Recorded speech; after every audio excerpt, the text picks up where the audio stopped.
पिछली क्लास में यदि आपको याद होगा हमने राष्ट्रपति पर काफ़ी डिटेल में डिस्कस किया था। आज राष्ट्रपति के बाद हम उपराष्ट्रपति भी देखेंगे और समय रहा तो मंत्रिपरिषद को भी समझेंगे। राष्ट्रपति को मैं एक बार दोहरा देता हूँ, उसके जो कुछ पॉइंट इन केस अगर नहीं हुए थे, छूट गए थे, तो वो भी यहाँ पर कर सकते हैं।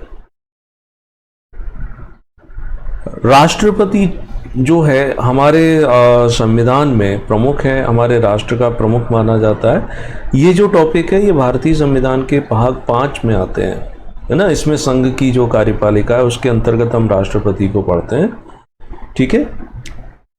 अब भारत ने चूंकि संसदीय शासन प्रणाली को अपनाया हुआ है, संसदीय शासन प्रणाली का मतलब यानी हमने ब्रिटेन का जो सिस्टम है वो अपनाया है। और ब्रिटेन के सिस्टम में अगर हम देखते हैं तो वहां पर राष्ट्रपति का कोई रोल नहीं है, यानी राष्ट्रपति नाम से तो कोई व्यक्ति होता ही नहीं है ब्रिटेन में। तो भारत ने जब संसदीय शासन प्रणाली को अपनाया, ब्रिटेन के सिस्टम को अपनाया, तो यहाँ राष्ट्रपति जब ब्रिटेन में नहीं था तो भारत में क्यों रखा? तो ब्रिटेन में वहां पर राजा होता है, हमने लगभग उसी के जैसा यहाँ व्यक्ति बनाया है, बट राजा जो है वो वंशानुगत है, एक ही परिवार का व्यक्ति राजा बनेगा। और राष्ट्रपति जो हमारे देश में है वो कैसा होगा? इलेक्शन से आया, निर्वाचित होकर के आएगा।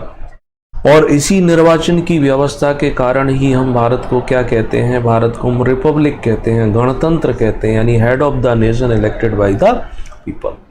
ब्रिटेन में संसदीय शासन प्रणाली है, इसका अर्थ ये है संसद शक्तिशाली है, यानी संसद में जो उसके हाउसेस होते हैं उसमें जिसको बहुमत मिलता है उससे काउंसिल ऑफ मिनिस्टर बनती है, मंत्रिपरिषद, उसका जो मुखिया होता है वो प्रधानमंत्री बनता है। तो सारी जो शक्तियां हैं वो एक तरीके से किस में है? मंत्रिपरिषद और प्रधानमंत्री में है। राष्ट्रपति के पास हमने कुछ शक्तियां दी हैं, वो बहुत ज़्यादा पावरफुल तो नहीं है ना, वास्तविक मुख्य न होकर के वो सिर्फ संवैधानिक प्रमुख के रूप में काम करता है। इसके कुछ आर्टिकल मैंने आपको बताए थे कि ये आपको रट लेना चाहिए। जैसे आर्टिकल नंबर 52, इसमें लिखा है कि there shall be a president of India, Bharat के लिए एक राष्ट्रपति होगा। और 53 में लिखा है कि राष्ट्रपति संघ की कार्यपालिका शक्ति का प्रमुख होगा, या ऐसा समझ लो कि जो कार्यपालिका संबंधी शक्तियां हैं वो किस में निहित होंगी? तो वो भारत के राष्ट्रपति में निहित होंगी। अब कार्यपालिका का प्रमुख है, कार्यपालिका शक्तियां इसमें निहित है, तो उन शक्तियों का प्रयोग स्वयं या अपने अधीनस्थों की सहायता से करेगा। इस आर्टिकल को पढ़ करके हमें भ्रम या भ्रांति आ जाती है कि अरे इसमें तो लिखा है कि राष्ट्रपति इन शक्तियों का प्रयोग खुद कर सकता है, बट इसमें ये ध्यान रखेंगे कि राष्ट्रपति इन शक्तियों का प्रयोग मंत्रिपरिषद की सलाह के अनुसार ही करेगा, यानी राष्ट्रपति काउंसिल ऑफ मिनिस्टर की सलाह मानने के लिए बाध्य है एक तरीके से, है ना। तो राष्ट्रपति को इस कारण से हम क्या कह देते हैं? नाम मात्र की कार्यपालिका भी कह सकते हैं, या कहा जाता है तो कार्यपालिका का प्रमुख, लेकिन संवैधानिक रियल हेड नहीं है। रियल हेड जो है वो प्राइम मिनिस्टर हो जाता है, ठीक। तो प्रधानमंत्री और उसकी मंत्रिपरिषद वो है, वो वास्तविक है, वो रियल है। और प्रेसिडेंट हमारे यहाँ पर सिर्फ औपचारिक समझ लो। अब आगे बढ़ते हैं। प्रीलिम्स में क्वेश्चन जो है अजब टाइप के भी आते हैं, गजब टाइप के भी आते हैं, तो अजब गजब टाइप के क्वेश्चनों को हम कर सकते हैं, इन्हीं लेक्चर के द्वारा पढ़ करके कर सकते हैं। पूछ लिया जाए कि बताओ भारत का प्रथम नागरिक कौन होता है? तो भारत का पहला नागरिक राष्ट्रपति ही होता है। फर्स्ट सिटीजन राष्ट्रपति को ही मानते हैं, है ना। तो भारत के राष्ट्रपति के पद पर जो भी व्यक्ति है वो भारत का प्रथम नागरिक कहलाएगा। अब देखो आगे 54 में आर्टिकल नंबर में लिखा है कि भारत का राष्ट्रपति, इसका चुनाव होगा, इलेक्शन से आएगा, इलेक्टेड होगा एक निर्वाचक मंडल के द्वारा। इलेक्टोरल एक कॉलेज होगा, यानी कुछ लोगों का समूह जो राष्ट्रपति को चुनेंगे, है ना। वो राष्ट्रपति को चुनने वाला समूह है वो कौन सा है? तो संसद के सभी निर्वाचित सदस्य। संसद के निर्वाचित सदस्यों से मतलब है कि लोकसभा के जितने भी इलेक्टेड मेंबर होते हैं वो, प्लस राज्यसभा के जितने भी इलेक्टेड मेंबर होते हैं वो। इलेक्टेड शब्द पर इतना जोर क्यों दिया जा रहा है? तो इसके पीछे कारण है, निर्वाचित शब्द पर विशेष बल देने का कारण ये है कि पहले लोकसभा में 2 जो सदस्य होते थे एंग्लो इंडियन कम्युनिटी के, वो एंग्लो इंडियन कम्युनिटी के जो मेंबर थे वो इलेक्टेड नहीं है, वो नॉमिनेटेड होते हैं, मनोनीत होते थे। और राज्यसभा में 12 सदस्य होते हैं नॉमिनेटेड, मनोनीत, साहित्य, कला, विज्ञान और समाज सेवा से। तो इन राज्यसभा के 12 सदस्य ये राष्ट्रपति के चुनाव में भाग नहीं लेते हैं, और ये जो एंग्लो इंडियन थे वो भी भाग नहीं लेते हैं। अपडेट ये है कि एंग्लो इंडियन वाला जो क्लॉज है अब वो समाप्ति हो गया, यानी लोकसभा में एंग्लो इंडियन के नाम से अब किसी भी व्यक्ति को मनोनीत नहीं किया जाएगा। ये संशोधन कर दिया गया संविधान में और ये व्यवस्था हो गई है समाप्त। आपके लिए है प्रश्न यही इसी से जुड़ा हुआ कि बताओ वो कौन सा संविधान संशोधन था जिसके द्वारा लोकसभा में एंग्लो इंडियन के नॉमिनेशन के प्रोविजन को खत्म कर दिया। ऐसे ही विधानसभा में एंग्लो इंडियन के नॉमिनेशन के प्रोविजन को खत्म कर दिया। कमेंट बॉक्स में आप जरूर बताएं इसका उत्तर। अब राष्ट्रपति के चुनाव में नॉमिनेटेड मेंबर भाग लेते हैं। देन इसके बाद फिर आपके आगे यहाँ लिखा क्या है कि सभी विधानसभाओं के निर्वाचित विधायक भी भाग लेते हैं, है ना। तो भारत में जितने भी राज्य हैं उन राज्यों में विधानसभाएं हैं, विधानसभाओं के इलेक्टेड जो एमएलए हैं वो भाग लेंगे। और दिल्ली और पौंडीचेरी यहाँ पर विधानसभा भी है, ये दोनों केंद्र शासित प्रदेश हैं। तो दिल्ली और पौंडीचेरी के भी जो निर्वाचित विधायक होते हैं वो राष्ट्रपति के चुनाव में भाग लेते हैं। यहीं पर आप ऐसे समझ लो कि राष्ट्रपति के चुनाव में भाग लेते हैं, मान लेते हैं कि किसी राज्य में राष्ट्रपति शासन लगा है। अब राष्ट्रपति शासन लगा है तो उस राज्य के विधायक राष्ट्रपति के चुनाव में भाग नहीं ले पाएंगे, तो क्या इस आधार पर राष्ट्रपति के निर्वाचन को कैंसिल कर सकते हैं या राष्ट्रपति के निर्वाचन को लेकर के कोई क्वेश्चन उठा सकते हैं? तो बिल्कुल यहाँ पर ऐसी कोई व्यवस्था नहीं है कि अगर एक राज्य, एक से अधिक राज्य वहाँ राष्ट्रपति शासन लगा है या वहाँ पर विधायक नहीं है, विधायकों ने रिजाइन कर दिया है या विधायकों ने संन्यास ले लिया है, तो भी राष्ट्रपति की ये इलेक्शन प्रक्रिया प्रभावित नहीं होती है। वैसे ही लोकसभा के सदस्य, राज्यसभा के मेंबर, अगर कोई सीट खाली है तो भी राष्ट्रपति के निर्वाचन की प्रक्रिया पर कोई अंतर नहीं पड़ता है।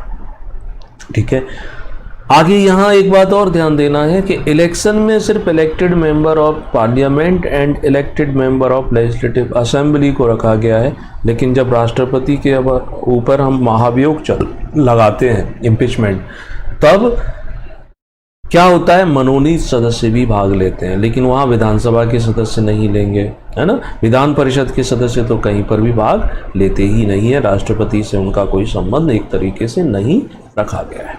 गुड। अभी लोकसभा के चुनाव पहला चरण पूरा हो चुका है, दूसरे चरण के जो मतदान हैं वो अभी होंगे, उनके नामांकन चल रहे हैं।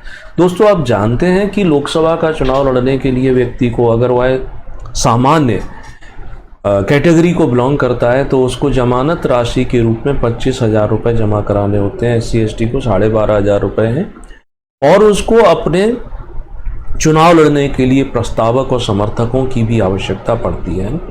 वैसे ही राष्ट्रपति का चुनाव लड़ने वाला जो व्यक्ति है, तो उस राष्ट्रपति के चुनाव लड़ने वाले व्यक्ति को कम से कम 50 व्यक्ति क्या चाहिए, प्रस्तावक के रूप में, यानी जो उसके नाम का प्रस्ताव रखेंगे। ये कौन होंगे? ये होंगे वोटर। कौन से वोटर? राष्ट्रपति के चुनाव में भाग लेने वाले।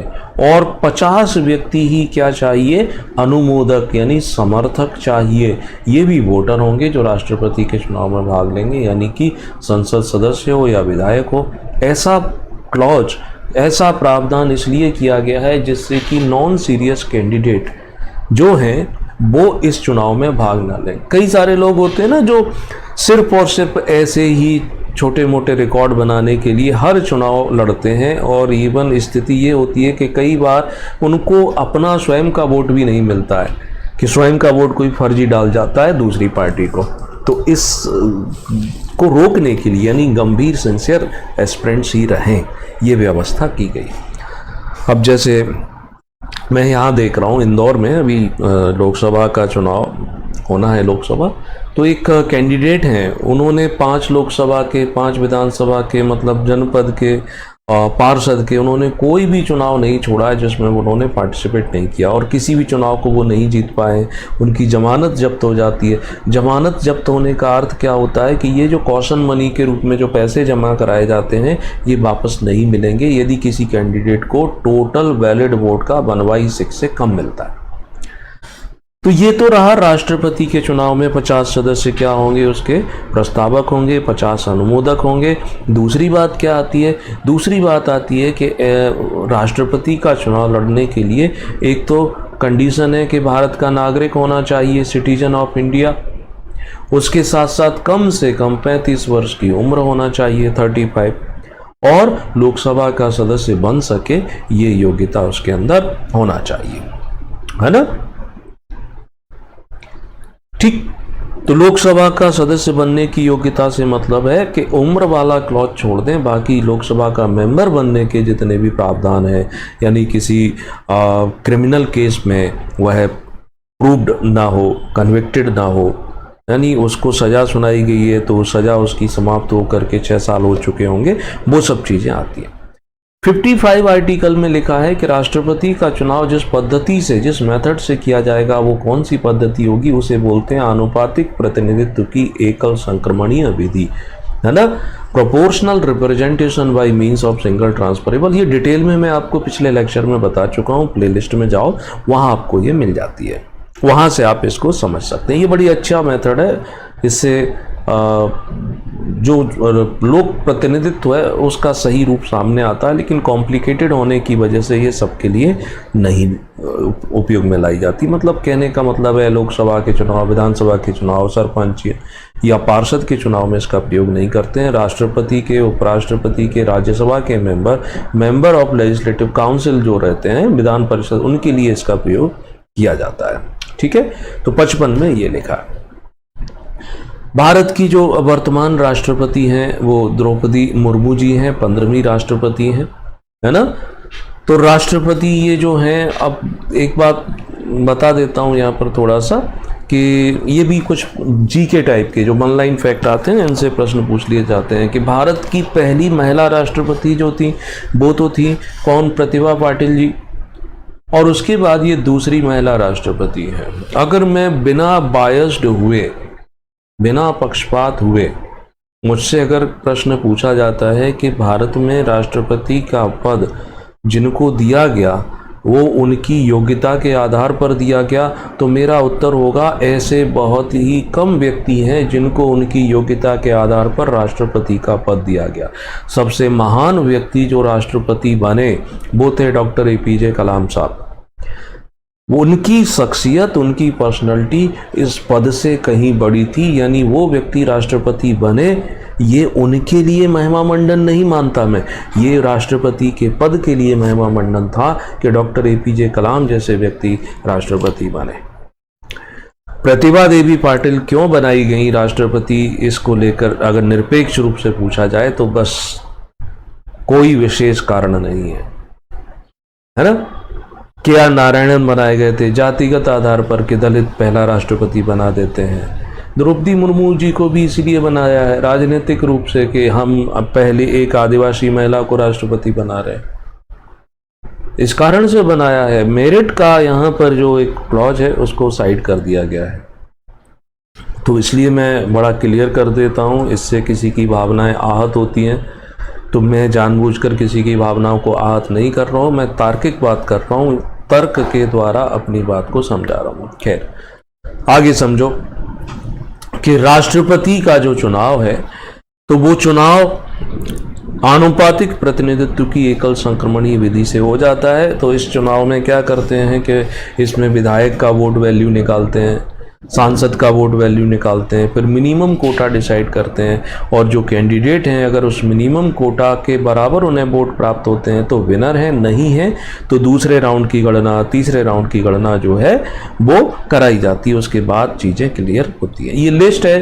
कि अभी तक कौन कौन राष्ट्रपति बने थे, तो आपको एक सरसरे तौर पर इसको ज़रूर देख लेना चाहिए। ऑब्जेक्टिव वाला जो भी एग्ज़ाम है उसमें कहीं ना कहीं ये आ सकता है, पूछ सकते हैं, तो वो ध्यान रखना है ना। जैसे मैं आपसे पूछूं कि बताओ निर्विरोध रूप से कौन व्यक्ति था सबसे पहले जो राष्ट्रपति बना, है ना। तो ऐसे क्वेश्चनों के उत्तर जो हैं वो पूछे जा सकते हैं। जैसे डॉक्टर राजेंद्र प्रसाद एकमात्र ऐसे व्यक्ति हैं जो 2 कार्यकाल तक राष्ट्रपति रहे। भारत में कोई भी व्यक्ति कितनी ही बार राष्ट्रपति बन सकता है, कोई भी व्यक्ति। तो डॉक्टर राजेंद्र प्रसाद को मात्र अवसर मिला है 2 कार्यकाल रहने का, है ना। डॉक्टर राधाकृष्णन जो हैं ये लगातार 2 बार उपराष्ट्रपति रहे। ज़्यादातर ऐसा रहा है कि जो उपराष्ट्रपति है वही बाद में राष्ट्रपति बन गया है। तो डॉक्टर राधाकृष्णन जो हैं 2 बार उपराष्ट्रपति रहे और 1 बार प्रेसिडेंट बने, है ना। ये जो है वीवी गिरी पहले कार्यवाहक बने थे ना। तो वीवी गिरी जो हैं इनका जब चुनाव हुआ था तो चुनाव होते समय, यानी देखो इनका चुनाव होता है, ये इस समय राष्ट्रपति बनते हैं। तो पहली बार की गणना में ये विनर नहीं थे, तो इनके लिए सेकंड राउंड जो था उसकी काउंटिंग कराई गई थी। ये भी आप नोट कर लो। वराह गिरी, वेंकट गिरी, जिन्हें हम वीवी गिरी के नाम से जानते हैं, दूसरे चक्र की गणना हुई थी। दूसरे चक्र की गणना के उपरांत ही ये राष्ट्रपति निर्वाचित हुए थे, ठीक है। अब वीवी गिरी जो थे यहाँ पर निर्दलीय रूप से चुनाव लड़े थे। एक बात और ध्यान रखना, इसमें इंदिरा जी इन्वॉल्व हो जाती हैं। पार्टी का ऑफिशियल जो कैंडिडेट था वो पराजित हो जाते हैं और निर्दलीय कैंडिडेट है वो जीत जाता है, ठीक। संजीवा रेड्डी, है ना, नीलम संजीवा रेड्डी जो हैं ये यहाँ वीवी गिरी के अगेंस्ट लड़े थे। तो 1 बार ये पराजित हुए थे और बाद में ये निर्विरोध निर्वाचित हुए हैं, नीलम संजीवा रेड्डी, ठीक, याद रखना। ओके, अब ये भी इस लिस्ट में हमें देखना पड़ेगा कि इसमें जो 18 व्यक्तियों के नाम दिए गए, मतलब टोटल 18 हैं, क्योंकि ऊपर 1-2 नाम इसमें कार्यवाहक के भी आ जाते हैं ना, तो उनको जोड़कर वैसे तो टोटल 15 व्यक्ति हैं। तो उससे जुड़े, इस लिस्ट से जुड़े जो महत्वपूर्ण फैक्ट थे वो मैंने बता दिए। अब आपको याद रखना है डॉक्टर राजेंद्र प्रसाद, डॉक्टर फ़खरुद्दीन अली अहमद, यानी एक तो पहले नंबर के जो व्यक्ति राष्ट्रपति बने थे, ये कभी उपराष्ट्रपति नहीं बने हैं। इनके अलावा फिर हम किसकी बात कर रहे हैं, 7वें नंबर पर जो नाम लिखा है फ़खरुद्दीन अली अहमद, ये भी कभी उपराष्ट्रपति नहीं रहे हैं।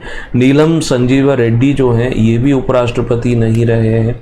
इसके अलावा फिर नाम आता है ये डॉक्टर ज्ञानी जेल सिंह, ये भी कभी उपराष्ट्रपति नहीं थे।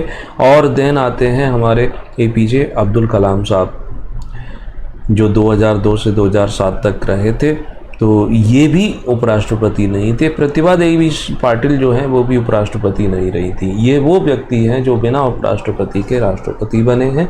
और अभी ये द्रौपदी मुर्मू जी हैं, इनको भी हम इसमें रख सकते हैं। और ये रामनाथ कोविंद जी हैं, इनको भी इसमें रख सकते हैं, ठीक है। तो ये थोड़ा सा अपडेट आप होते रहना। राष्ट्रपति जो है जब अपना पद संभालता है उससे 5 साल तक की अवधि तक वह अपने पद पर रहता है। उसके पहले वो क्या कर सकता है, उसके पहले वो कभी भी अपना रेजिग्नेशन यानी पद छोड़ सकता है। अपना रेजिग्नेशन वाइस प्रेसिडेंट को देता है, वाइस प्रेसिडेंट राष्ट्रपति को देता है। उसे उसके कार्यकाल से पहले हटा भी सकते हैं, तो हटाने के लिए महाभियोग लगाया जाता है। आर्टिकल 56 में ये लिखा हुआ है, ठीक है। दूसरी बात, एक बात ध्यान रखना है कि राष्ट्रपति का पद कभी भी 1 सेकंड के लिए भी हम खाली नहीं छोड़ते हैं, ठीक है। अगर मान लो उसने रिजाइन कर दिया या उसकी मृत्यु हो गई या बीमार है, कार्य करने में असमर्थ है, तब उपराष्ट्रपति कार्यवाहक राष्ट्रपति के रूप में काम करेगा। अगर उपराष्ट्रपति नहीं है तो चीफ जस्टिस ऑफ इंडिया करेगा।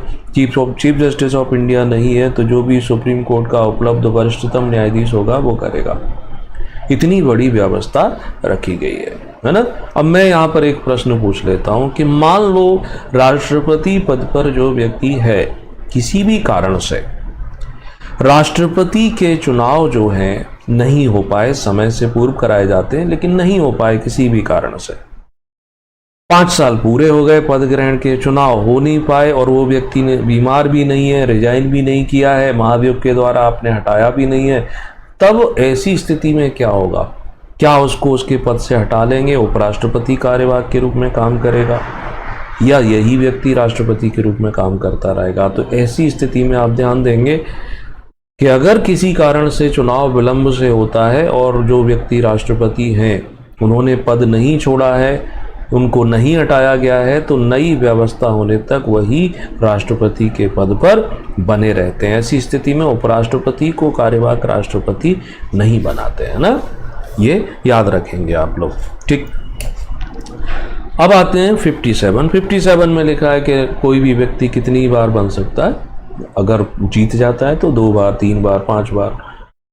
यूएस में प्रोविजन है कि कोई व्यक्ति 2 बार, 2 कार्यकाल से ज़्यादा नहीं, और 4-4 साल के वहाँ 2 कार्यकाल होते हैं। राष्ट्रपति बनने के लिए जो योग्यता है, क्वालिफिकेशन है, 58 में मेंशन है, मैं आपको बता दिया था पहले ही कि भारत का नागरिक हो, 35 साल की न्यूनतम आयु हो, लोकसभा का सदस्य बन सके, ये उसमें क्या होना चाहिए, योग्यताएं होना चाहिए। राष्ट्रपति का चुनाव लड़ने के लिए कहा जाता है कि कोई भी पोस्ट ऑफ प्रॉफिट, लाभ के पद पर नहीं होना चाहिए, यानी गवर्नमेंट जॉब में ना हो, प्राइवेट जॉब में भी ना हो, किसी कंपनी का डायरेक्टर, बोर्ड ऑफ डायरेक्टर का मेंबर ना हो। लेकिन राष्ट्रपति रहते हुए, उपराष्ट्रपति रहते हुए, राज्यपाल, मंत्री, है ना, विधायक, सांसद, ये बिना अपना पद छोड़े भी राष्ट्रपति का चुनाव लड़ सकते हैं। जीतने के बाद स्वतः ये मान लिया जाता है कि अब इन्होंने भारत के राष्ट्रपति के रूप में काम कर रहे हैं और वो संबंधित पद जो है वो क्या किया है, वो छोड़ दिया है। ठीक है, ये सारी बातें यहाँ पर हो जाती हैं। नेक्स्ट 60, इसमें लिखा है कि राष्ट्रपति को शपथ, तो शपथ भारत का मुख्य न्यायाधीश वो नहीं है तो उपलब्ध वरिष्ठतम न्यायाधीश सुप्रीम कोर्ट का। महाभियोग की प्रक्रिया जो थी मैंने आपको बताई थी काफ़ी डिटेल में कि महाभियोग लगाया जाता है सिर्फ एक स्थिति में और एक ही व्यक्ति पर, संविधान का अतिक्रमण करने पर राष्ट्रपति के खिलाफ लाया जाता है। तो इसके लिए 1/4 सदस्य उसे 14 दिन पहले नोटिस देते हैं, चाहे लोकसभा के दें चाहे राज्यसभा के दें। उसके बाद अलग अलग सदन में प्रस्ताव रखते हैं और वहाँ से कुल सदस्य संख्या के 2/3 बहुमत से पारित कराते हैं। अगर पारित हो जाता है दोनों सदनों से तो राष्ट्रपति अपना पद छोड़ देता है। दूसरा सदन जो है वहाँ पर राष्ट्रपति क्या करता है, अपना पक्ष रख सकता है, स्वयं या अपने वकील के माध्यम से वहाँ जा सकता है। ठीक है, वो मैं शॉर्ट में इसलिए बोल रहा हूँ क्योंकि पुराने लेक्चर में मैं आपको पहले बता चुका हूँ। राष्ट्रपति की जो शक्तियां हैं उन शक्तियों को भी अच्छे से याद करना है, पिछली बार मैंने बताया था, मगर आपको करनी ही चाहिए क्योंकि इनसे जो प्रश्न है वो आ सकते हैं। वो प्रश्न कैसे रहते हैं कि देखो मुख्य परीक्षा में भी आते हैं, प्रीलिम्स में भी आते हैं, तो याद रखेंगे। तो कार्यपालिका शक्ति का प्रमुख है, 53 में ही लिखा हुआ था, यानी भारत के जितने भी काम होते हैं वो सब राष्ट्रपति के नाम से ही किए जाते हैं, है ना। तो राष्ट्रपति के नाम से किए जाते हैं बट ये वास्तविक प्रमुख नहीं है, ध्यान रखेंगे ये बात। ये कैसा है, नाम मात्र का प्रमुख है। इसका अर्थ ये हो जाता है काम तो राष्ट्रपति के नाम से होंगे लेकिन वो सारे के सारे कामों की सलाह मंत्रिपरिषद देगी। मंत्रिपरिषद की सलाह मानने के लिए बाध्य है और ये बाध्यकारी कब किया गया वो भी याद रखना, 42nd कॉन्स्टिट्यूशनल अमेंडमेंट, 42वें संविधान संशोधन 1976 के द्वारा। दोस्तों बड़ी हास्यास्पद चीज़ें, आप सब तो सिविल सर्विस एस्पिरेंट्स हैं, हमारे देश में चुनाव हो रहे हैं और चुनाव के दौरान हम अगर पार्टियों के प्रवक्ताओं को, पार्टी के लीडरों को देखते हैं, इवन जो मीडिया के एंकर होते हैं उनके ज्ञान को अगर हम चेक करते हैं तो लगता है कि ये कुछ भी बोले जा रहे हैं, इनको कहीं से लेकर कहीं भी चीज़ का ज्ञान ही नहीं है पॉलिटिक्स के बारे में और पॉलिटिक्स कर रहे हैं। वो कहते हैं कि सरकार बोला इतनी सीटें लेकर आएंगे तो संविधान बदल देंगे। भाई संविधान बदलना अलग बात, संविधान में संशोधन जो है, संशोधन करने के लिए संविधान में खुद प्रावधान है ना, उसमें आर्टिकल 368 में लिखा हुआ है ना कि संविधान में संशोधन किया जा सकता है और ये सरकार बदल देगी, आगे लोग बदल देंगे, उसके पहले ही बदला जा चुका है। 42वां संविधान संशोधन जो है जिसके बारे में हम बात करते हैं, इंदिरा जी सरकार थी उन्होंने किया था, इसे अपने आप में मिनी कॉन्स्टिट्यूशन कहते थे, लघु संविधान कहते हैं। इतने ज़्यादा संशोधन किए गए थे, लोकतंत्र नामक चीज को साइड रख दिया गया था। और जरूरत पड़ने पर जैसी आवश्यकता होती है संविधान में संशोधन किया जाता है। संशोधन करने के लिए जैसे कानून बनाए जाते हैं उसी तरीके से विधेयक प्रस्तुत किए जाते हैं, वो संविधान संशोधन विधेयक कहलाते हैं। लोकसभा में, राज्यसभा में ठीक 3 तरीके से संशोधन होता है: साधारण बहुमत, विशेष बहुमत, अति विशेष बहुमत। साधारण बहुमत में बड़ी नाम मात्र के बहुमत के द्वारा हो जाता है, विशेष में 2/3 बहुमत की आवश्यकता पड़ती है एक तरीके से, और अति विशिष्ट में आधे राज्यों की भी जरूरत पड़ती है। तो ये अनावश्यक से कहा जाए कि हमारे देश में जो अभी जिनके पास सत्ता है या जो सत्ता प्राप्त करना चाहते हैं वो जनता को पूरी तरीके से गुमराह करना चाहते हैं। ठीक है, तो जब आपको अवसर मिले, कहीं ऐसे नेता आपके सामने आ जाएं, तो आप बिल्कुल पीछे मत हटना, उनको बता देना कि भैया संविधान ये होता है, संविधान में संशोधन ऐसे करते हैं, आप हमें मत सिखाइए, हम आपसे कहीं ज़्यादा नॉलेज रखते हैं। नेक्स्ट आगे बढ़ते हैं। तो मैं बात कर रहा था कार्यपालिका संबंधी शक्तियां जो हैं, तो कार्यपालिका संबंधी जो शक्तियां हैं वो राष्ट्रपति के पास है, मगर वह बाध्यकारी है किसकी सलाह पर काम करने के लिए? मंत्रिपरिषद की सलाह पर काम करने के लिए।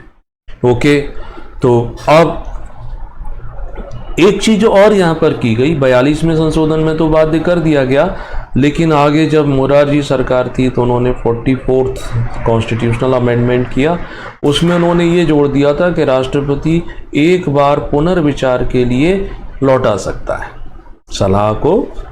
जैसे मान लो संसद ने या मंत्रिपरिषद ने सलाह दी कि ऐसा ऐसा करना है, ये विधेयक पर साइन करना है, राष्ट्रपति को लगता है कि जल्दबाजी में भेजा गया है, ठीक से विचार नहीं किया गया, तो वापस भेज देगा कि आप रिकंसिडर करो, पुनर्विचार करो। उन्होंने पुनर्विचार करके अगर वापस लौटा दिया तो प्रेसिडेंट बॉन्डेड है 14 दिन के अंदर उस पर साइन करने के लिए, है ना।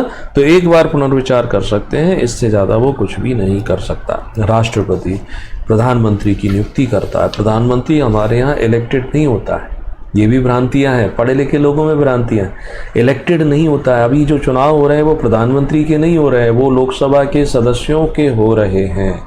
तो फिर क्या होगा? लोकसभा के सदस्यों के चुनाव, लोकसभा में जिस भी दल को बहुमत मिलेगा, यानी 272 सीटें स्पष्ट रूप से मिल जाएं या गठबंधन के द्वारा मिल जाएं, वो व्यक्ति जिसे अपना नेता चुनेगा उसे राष्ट्रपति प्रधानमंत्री नियुक्त कर देगा, और प्रधानमंत्री से पूछ करके अन्य मंत्रियों की नियुक्ति कर दी जाएगी, है ना। ऐसे ही महान्यायवादी, attorney general, CAG, controller and auditor general, मुख्य निर्वाचन आयुक्त, अन्य निर्वाचन आयुक्त, सुप्रीम कोर्ट के मुख्य न्यायाधीश, अन्य न्यायाधीश, हाई कोर्ट के मुख्य न्यायाधीश, अन्य न्यायाधीश, इन सब की नियुक्ति जो है राष्ट्रपति करता है। राष्ट्रपति करता है, मंत्रिपरिषद की सलाह पर करता है। संघ लोक सेवा आयोग के अध्यक्ष सदस्य, सम्मिलित राज्य लोक सेवा आयोग इनके अध्यक्ष सदस्य, ऐसे ही कुछ आयोग बने हुए हैं, जैसे राजभाषा आयोग हो गया, अल्पसंख्यक आयोग हो गया, है ना, महिला आयोग हो गया। तो इन सब के अध्यक्षों की नियुक्ति भी क्या करता है? राष्ट्रपति करता है। राष्ट्रपति, देखो ध्यान रखेंगे कि अगर संघीय प्रशासन से जुड़ा कोई मुद्दा है, संघ यानी केंद्र सरकार, इससे जुड़ा कोई मुद्दा है, कोई विषय है, तो वो किसी भी प्रकार की सूचना जो है प्रधानमंत्री से मांग सकता है कि आप हमें ये इंफॉर्मेशन दीजिए, और प्रधानमंत्री को देनी पड़ती है। और यही व्यवस्था राज्य में होती है, राज्यपाल मांग सकता है मुख्यमंत्री से। दिल्ली में भी यही व्यवस्था है, वहाँ का लेफ्टिनेंट गवर्नर जो है वो भी मांग सकता है, अगर वो सीएम से मांग ले कि मुझे इस विषय पर जानकारी दीजिए, सीएम जेल में बंद है, ये आधार बन सकता है वहाँ पर राष्ट्रपति शासन लगाने का।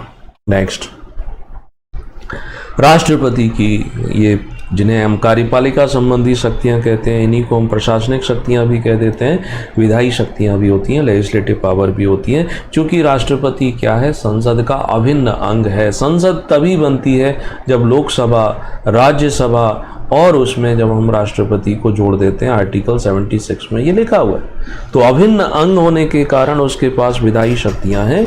तो विधायी शक्तियों का मतलब क्या हुआ? राष्ट्रपति संसद सत्र आहूत करता है।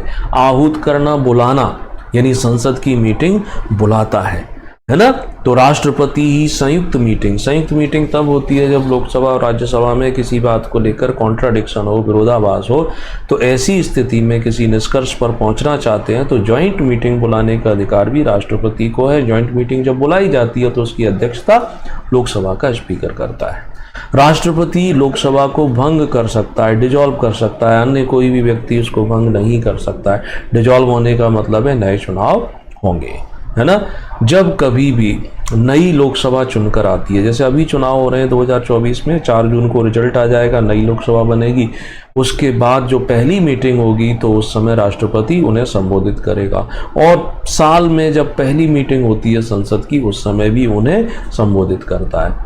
ठीक है। राष्ट्रपति राज्यसभा में इन 12 सदस्यों को नॉमिनेट करता है। साहित्य, कला, विज्ञान और समाज सेवा लोकसभा में करता था, वो अब हटा दिया गया है। राष्ट्रपति जब तक सिग्नेचर नहीं करेगा तब तक कोई भी जो विधेयक संसद पास कर चुकी है वो कानून नहीं बन सकता, कानून का रूप नहीं लेगा। राष्ट्रपति विधेयक को पुनर्विचार के लिए लौटा सकता है। उसकी जो वीटो पावर थी वो भी मैंने आपको समझाई हुई थी, है ना। तो ऐसी चीजें यहाँ पर आपको ध्यान रखनी है। देखो, वित्तीय शक्तियाँ चूंकि राष्ट्रपति जो है, संविधान हमारा जो आर्टिकल 112 है वो कहता है कि राष्ट्रपति की जिम्मेदारी है कि वो वार्षिक वित्तीय विवरण संसद में प्रस्तुत करवाए। उसी वार्षिक वित्तीय विवरण को हम बजट कह देते हैं, है ना। तो संसद में प्रस्तुत करवाएगा। करेगा कौन? तो वित्त मंत्री करेगा या अन्य मंत्री करेगा, प्रधानमंत्री भी कर सकता है। कोई भी धन विधेयक जो होता है वह राष्ट्रपति की पूर्व अनुमति के बिना संसद में, सदन में प्रस्तुत नहीं किया जाएगा। राष्ट्रपति वित्त आयोग का गठन करता है। आर्टिकल 280 के अंतर्गत ये वित्त आयोग जो है केंद्र और राज्य के बीच संपत्ति का बंटवारा करता है। ठीक है। राष्ट्रपति के पास ही एक आकस्मिक निधि होती है, कंटिजेंसी फंड ऑफ इंडिया। ऐसे समझ लो कि भारत सरकार की जो टोटल इनकम है, टोटल खर्च है, वो कंसोलिडेटेड फंड ऑफ इंडिया यानी भारत की एक संचित निधि नाम दिया गया है, उस संचित निधि में रहते हैं। अब इस संचित निधि यानी एक प्रकार का अकाउंट है, उसमें से पैसे निकालना हो या उसमें पैसे जमा करना हो, आपको परमिशन चाहिए संसद की। जब तक संसद की परमिशन नहीं है तब तक ना तो आप उसमें से पैसा निकाल सकते हो ना जमा कर सकते हो। अब अचानक से आपको जरूरत पड़ गई कि किसी कारण से कोई दुर्घटना हुई या कोई प्राकृतिक प्रकोप हुआ, उसमें आप रिलीफ देना चाहते हैं। अब रिलीफ तुरंत देना चाहते हैं, ऐसे सर्कमस्टांस बने हुए हैं। संसद की मीटिंग बुलाना, सारे सांसदों को समझाना, सबसे ये पारित कराना, इसमें समय लगेगा। तो इसलिए राष्ट्रपति के पास एडवांस में 500 करोड़ रुपए की स्वीकृति रखी रहती है। एक तरीके से बिना संसद की परमिशन के वो खर्च कर सकते हैं, बाद में संसद बुला करके उसको फिर से एड ऑन कर लेते हैं। ठीक। राष्ट्रपति के पास जुडिशियरी पावर अगर आप देखें, यहाँ से प्रश्न बनता है, जिन्हें हम न्यायिक शक्तियाँ कहते हैं। क्षमादान की जो शक्ति है आर्टिकल 72 में उसे दी गई है। चूंकि राष्ट्रपति देश का प्रमुख है, एक प्रकार से राजा के समान है, तो इसलिए वह भारत के किसी भी व्यक्ति को कोई भी सज़ा मिली हो, चाहे मिलिट्री कोर्ट ने क्यों ना दी हो, उसकी सज़ा को माफ़ कर सकता है, उसके दोष को भी माफ़ कर सकता है। यानी वो गुनहगार था, सजा ही माफ़ नहीं की, उसका गुनाह भी क्षमा कर सकता है। 5 प्रकार होते हैं। एक होता है पार्डन, यानी सजा भी माफ़ हो जाती है और व्यक्ति दोष मुक्त हो जाता है। परिहार, सजा की नेचर को बदले बिना उसकी अवधि कम कर देते हैं। 10 साल सश्रम था, घटा करके 2 साल कर दिया सश्रम, है ना। रेस्पाइट या विराम होता है कि किसी विशेष परिस्थिति में उसकी सजा को रोक देना, जैसे प्रेगनेंसी है किसी महिला की, उसको सजा मिली है तो रोक देना। कम्यूटेशन क्या होता है कि यहाँ एक कठोर सजा को साधारण सजा में बदल देते हैं, जैसे मौत की सजा थी उसे उम्र कैद में बदल देते हैं। और प्रविलंबन, रिप्रीव, यानी जब तक राष्ट्रपति इस पर कोई फैसला नहीं लेता है सजा पर, तब तक उसकी सजा पर रोक लगा देना, है ना, तो उसको प्रविलंबन कहते हैं। तो 72 जो है उससे जुड़ा है। ध्यान ये रखना है कि ये जो क्षमादान है किसी भी व्यक्ति का कोई मौलिक अधिकार नहीं है, उसका कैसा भी अधिकार नहीं है, ये तो सिर्फ एक अनुकंपा है, राष्ट्रपति के विवेक पर निर्भर करता है। राष्ट्रपति के विवेक से मतलब है मंत्रिपरिषद डिसाइड करती है कि क्या करना है क्या नहीं करना है। ठीक है। वीटो पावर, राष्ट्रपति के पास जो वीटो पावर है, 3 प्रकार के वीटो हैं, जिन्हें हम एक कहते हैं निरपेक्ष वीटो, दूसरा सस्पेंसिव जिसे निलंबनकारी वीटो कहा जाता है, और तीसरा होता है जिसे जेबी वीटो या पॉकेट वीटो के नाम से जानते हैं। देखो, कोई विधेयक है राष्ट्रपति के पास आया तो राष्ट्रपति क्या स्टेप उठा सकता है, राष्ट्रपति उस पर सिग्नेचर कर देगा तो कानून बन जाएगा। ये तो कोई वीटो हुआ नहीं। लेकिन राष्ट्रपति क्या करता है कि उसको हस्ताक्षर नहीं करता, यानी अपनी अनुमति विधारित करता है, विदहोल्ड। तो विदहोल्ड का मतलब ये हो गया कि ऐसी स्थिति बनी हुई है कि राष्ट्रपति ने ना उसको वापस भेजा ना साइन किए, रोक लिया। तो इसी को एक तरीके से हम क्या कहते हैं, पॉकेट वीटो, जेबी वीटो।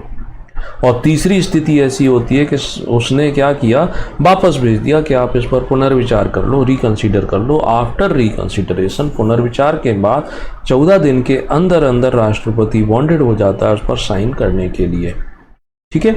और ये वाला वीटो कैसा है, जैसे एब्सोल्यूट वीटो है कि राष्ट्रपति के पास कोई विधेयक आया, राष्ट्रपति उसको रिजेक्ट कर दे कि नहीं मैं इसको साइन नहीं कर रहा हूँ, तो वो होता है एब्सोल्यूट वीटो। ऐसा कब होता है, ऐसा होता है प्राइवेट विधेयक पर, निजी, या ऐसी सरकार ने बिल भेजा हो जिसने अपना बहुमत लोकसभा में खो दिया हो। तो ये है हमारे राष्ट्रपति के वीटो पावर। ज्ञानी जेल सिंह जब राष्ट्रपति थे, राजीव सरकार ने उनके पास एक बिल भेजा था पोस्ट एंड टेलीग्राफ एक्ट के नाम से 1986 में। ज्ञानी जेल सिंह ने ना उसे वापस लौटाया ना उस पर साइन किए, तो वो उनकी जेब में चला गया, पॉकेट वीटो का प्रयोग किया गया। ठीक है, तो ये चीजें होती हैं। अब राष्ट्रपति के पास भारत में कुछ विशेष अधिकार भी होते हैं। चूंकि राष्ट्रपति है तो विशेष अधिकार है। देखो, राष्ट्रपति अपने पद पर रहते हुए, अपनी पोस्ट पर रहते हुए वह जिन शक्तियों का प्रयोग करता है या उस पद पर रहते हुए वो अपने कर्तव्य का पालन करते हुए वो कोई भी कार्य करता है, इस कार्य के लिए उसे किसी भी न्यायालय में रेस्पॉन्सिबल नहीं बना सकते, यानी किसी कोर्ट में उसे बुला नहीं सकते हैं कि आपने ये कार्य जो किया था ये ठीक नहीं किया था। उसने अपने पद पर रहते हुए अपने कर्तव्य पालन के संदर्भ में जो भी काम किया है वह किसी भी कोर्ट के प्रति उत्तरदायी नहीं है, चाहे वो सही कर रहा हो चाहे वो गलत। सही कर रहा है तो कोई बात ही नहीं है, गलत कर रहा है तो फिर अजीब लगता है ना कि अरे उस व्यक्ति ने गलत कर दिया और फिर भी न्यायालय के प्रति उसकी कोई जिम्मेदारी नहीं बनती, हम उसको सजा कैसे दे पाएंगे। उस पर सजा का कोई प्रावधान नहीं है, बस इतना कर सकते हैं कि अगर ऐसा लगता है कि वह अपने कर्तव्य का पालन ठीक से नहीं कर रहा है तो महाभियोग लगाकर बस हटा दो, और कुछ नहीं कर सकते, है ना। महाभियोग जब लगेगा तो उस पर ये विशेष अधिकार लागू नहीं होते हैं, है ना। 361 जो है 361 आर्टिकल का क्लॉज 1, उसमें ये उसे विशेष अधिकार मिला हुआ है। अगली बात सुनो, राष्ट्रपति जब अपने पद पर होता है, जब तक वह राष्ट्रपति के रूप में काम करेगा, उसके खिलाफ किसी भी प्रकार की कोई क्रिमिनल जो कार्रवाई है वो नहीं चलाई जाएगी। किसी कोर्ट में कंप्लेंट कर दो कि नहीं राष्ट्रपति के खिलाफ हम ये क्रिमिनल केस लगा रहे हैं, ना तो चलाई जाएगी और ना ही संस्थित रखी जाएगी, है ना। ये नहीं कर सकते पद पर। रिटायरमेंट के बाद आप कुछ भी करवा सकते हो पर्सनल बेस पर, अगर पर्सनल कैपेसिटी में अगर उसने ऐसा कुछ किया है तो।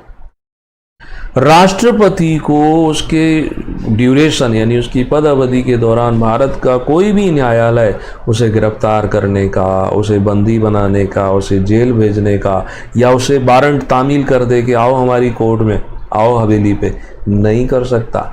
ये भी उसका विशेष अधिकार है। 361 के ही क्लॉज 3 में ये लिखा हुआ है ना। अब देखो यहाँ एक बात समझनी है कि 361 का क्लॉज 1 मैंने आपको बोला कि राष्ट्रपति अपने पद पर रहते हुए अपने कर्तव्य पालन के दौरान कोई कार्य करता है तो उसे किसी भी न्यायालय में जिम्मेदार नहीं बना सकते, उत्तरदायी नहीं बना सकते।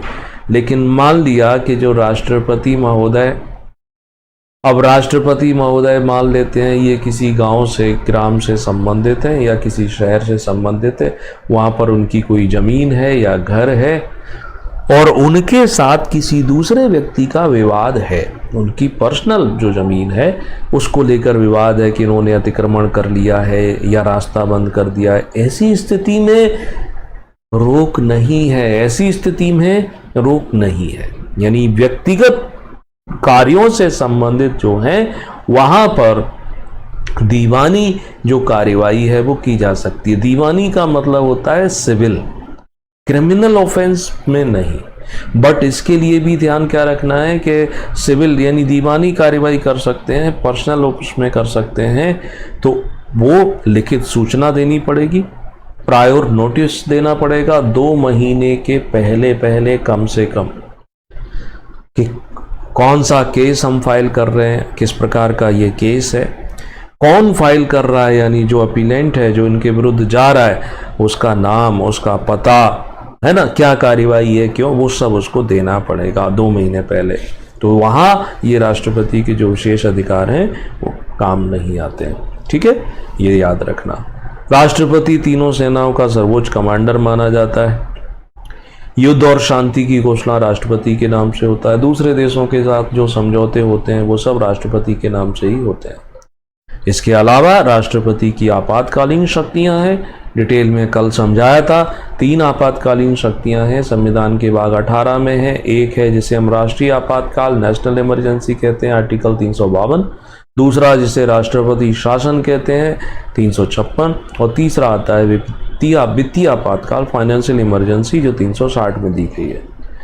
अब 352 का प्रयोग 3 आधारों पर किया जा सकता है। युद्ध की स्थिति हो, दूसरा है बाह्य आक्रमण, एक्सटर्नल एग्रेशन, और तीसरा है सशस्त्र विद्रोह।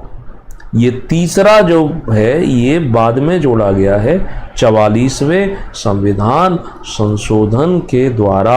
मूल रूप से ये हमारे संविधान में नहीं था। तो मूल रूप से क्या था? मूल रूप से लिखा था कि आंतरिक अशांति की स्थिति में हम राष्ट्रीय आपातकाल यानी सरकार राष्ट्रीय आपातकाल लगा सकती है। और इसका दुरुपयोग करते हुए इंदिरा गांधी के द्वारा 1975 में राष्ट्रीय आपातकाल लगाया था। बाद में मोरारजी सरकार आती है तो उन्होंने इस दुरुपयोग को खत्म करने के लिए संशोधन किया और ये भी जोड़ दिया कि लिखित सिफारिश चाहिए मंत्रिमंडल की, तभी आप किसी भी प्रकार के आपातकाल का प्रयोग कर सकते हैं। बिना लिखित सिफारिश के मंत्रिमंडल की नहीं कर सकते। और ये मंत्रिमंडल शब्द भी संविधान में इसी 44वें संशोधन द्वारा लाया गया है, इसके पहले नहीं था। मूल संविधान में इसकी कोई चर्चा नहीं मिलती है, काउंसिल ऑफ मिनिस्टर की चर्चा मिलती है। ये छोटे छोटे जो बारीकियां हैं, जो पॉइंट हैं, जरूर आपको समझना चाहिए।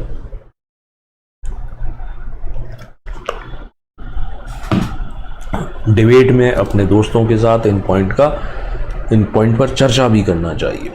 तो राष्ट्रपति शासन जब उसकी घोषणा हो जाती है तो 1 महीने के अंदर संसद से उसे पास कराना होता है। संसद पास कर देती है तो ये 6 महीने तक वैलिड हो जाता है। 6 महीने करके इसको बढ़ा सकते हैं जब तक चाहे तब तक। ऐसा नहीं हो सकता कि एक बार में ही उसको 10 साल के लिए लागू कर दें। 3 बार हमारे यहाँ 352 का प्रयोग हुआ, चीन युद्ध के समय, पाकिस्तान युद्ध के समय, और तीसरा है इंदिरा जी की मनमानी, इंदिरा जी की तानाशाही के समय।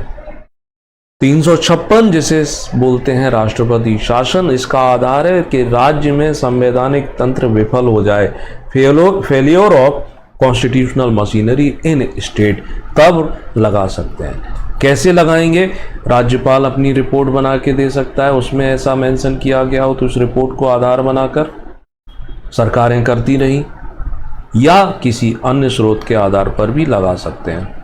लगा दिया, 2 महीने के अंदर संसद से पास करवाओ दोनों सदनों से, तो 6 महीने तक वैलिड है। 6 महीने के बाद चुनाव होंगे, चुनाव नहीं कराए जा सकते तो फिर 6 महीने लगा दो। ऐसे करके ज़्यादा से ज़्यादा 3 साल तक लगा सकते हो। 3 से भी ज़्यादा लगाने के लिए ये क्लॉज है कि निर्वाचन आयोग ये लिखित में दे देता है कि चुनाव कराने की स्थितियां नहीं है। एक दूसरा, वहाँ अगर पहले से नेशनल इमरजेंसी लगी है तो ये एक ऐसा आर्टिकल है जिसका सबसे ज़्यादा मिसयूज किया गया है पुरानी सरकारों द्वारा। सबसे पहले पंजाब में लगा था, सबसे ज़्यादा समय तक जम्मू कश्मीर में, मध्य प्रदेश में 3 बार लगाया जा चुका है। वित्तीय आपातकाल 360 में प्रावधान है, जब देश के वित्तीय स्थायित्व को खतरा उत्पन्न हो जाए तब लगा सकते हैं। अभी तक एक भी बार नहीं लगा है, ठीक है। 90 में सिचुएशन बन रही थी मगर फिर ऐसा नहीं हो पाया। तो देखो, राष्ट्रपति को लेकर के मैंने बहुत हद तक पूरा का पूरा जितना लेक्चर था सब रिपीट करा दिया। उसके जो पॉइंट छूट गए थे वो भी मैंने आपको बता दिए। और ये जो मैंने आपको दिखाया है ये वही नोट्स हैं जो हम क्लास में रखते हैं। पूरा का पूरा इस नोट्स में भी वो सारा एज इट इंक्लूडेड है।